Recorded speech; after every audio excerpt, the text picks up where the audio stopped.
this is the finish line. This is what I've worked a decade plus for, all of the training, all of the planning, everything that has gone into it to this point. This is just the finish. This is the icing on the cake. I will support him any way that we can, you know, and when people tell me he's crazy, I go, yeah, maybe, but it's what he wants to do. And I would tell that to my grandchildren too. Find what your passion is and do it. I'm proud of him for doing that. The Appalachian Trail is about 2,200 miles long, 3,500 kilometers, and it is roughly 500,000 feet of elevation gain. And it is rugged. These mountains are relentless and punchy. Can you count to 10? Yeah, which way?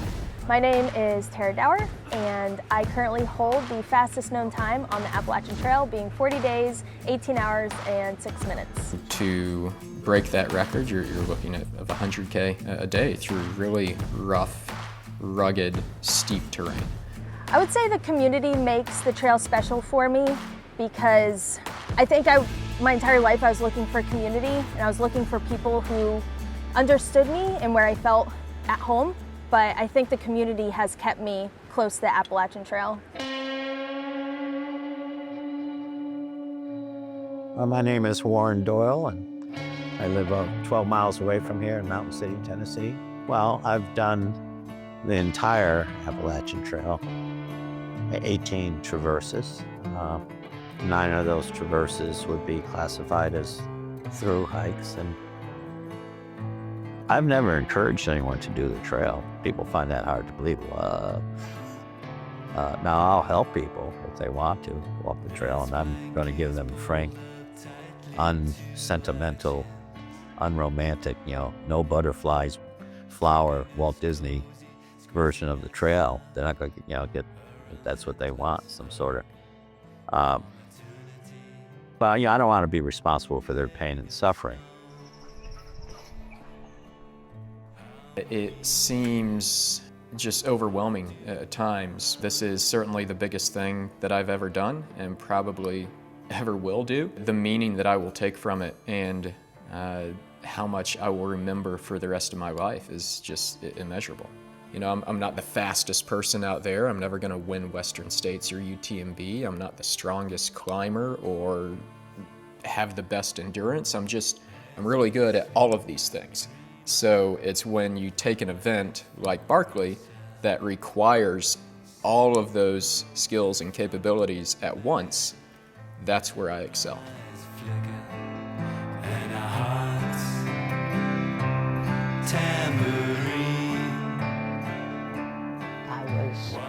Thought it was a little crazy, but now I understand that he sees it as something just outside of his reach.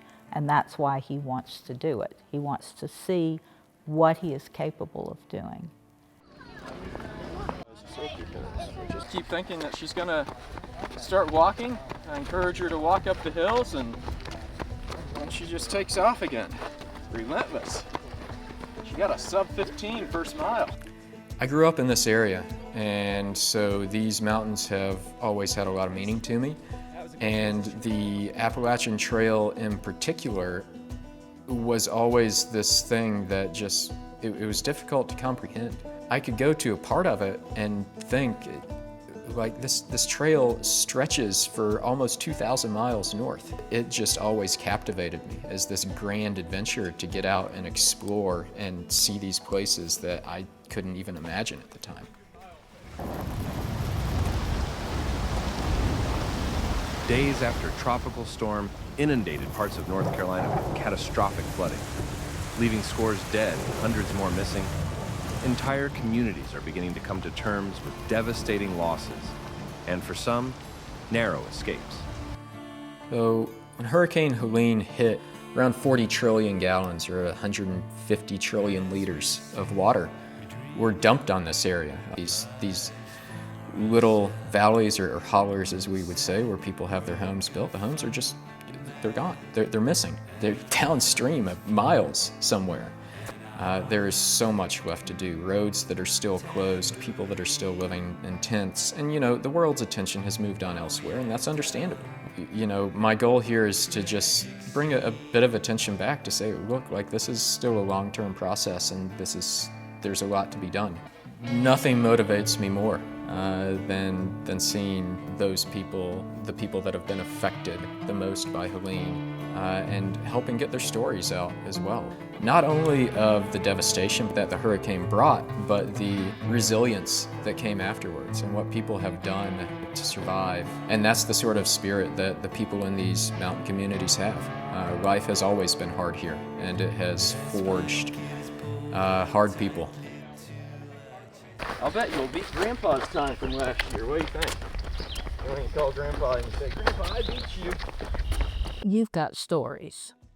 Well, I mean, the competitive part, he was always competitive. There's no one story about it. Anything he did, he was competitive. One of my favorite things was when he was in high school and he was taking calculus. He said, I can't get this problem. And I said, well, skip it, go on to the next. And he said, no. He had to master everything in the order they came. And I think that's kind of what he does now. When he sets up these long runs, he puts the goals and he goes step by step by step to get where he wants to go. John enjoys this. That's just the way it goes. This is long stuff. For 40 days, this is endurance.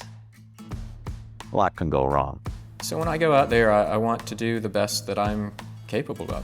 And so I don't look at these things as trying to do what someone else did and do it better. I'm trying to do the best that I can do. And so that's what success will be for me, is feeling that this is roughly the best that I'm capable of, and I've left my mark there on the trail, and it's something that I can be content with and happy with. Mentally, there is no limit to how far I'm willing to push myself.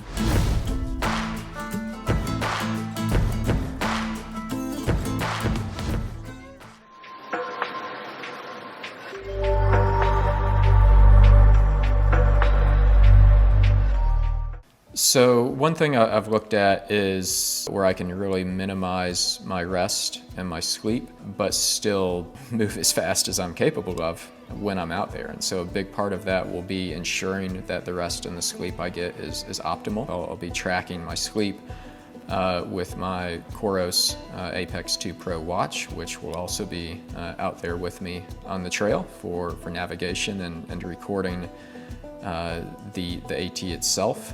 I'll have my Coros heart rate armband as well, and I'll be quite interested to look at some of these numbers afterwards to see how I actually did on the volume and the quality of sleep, and how some of my kind of exertion metrics, like my heart rate, changed throughout the duration of this journey.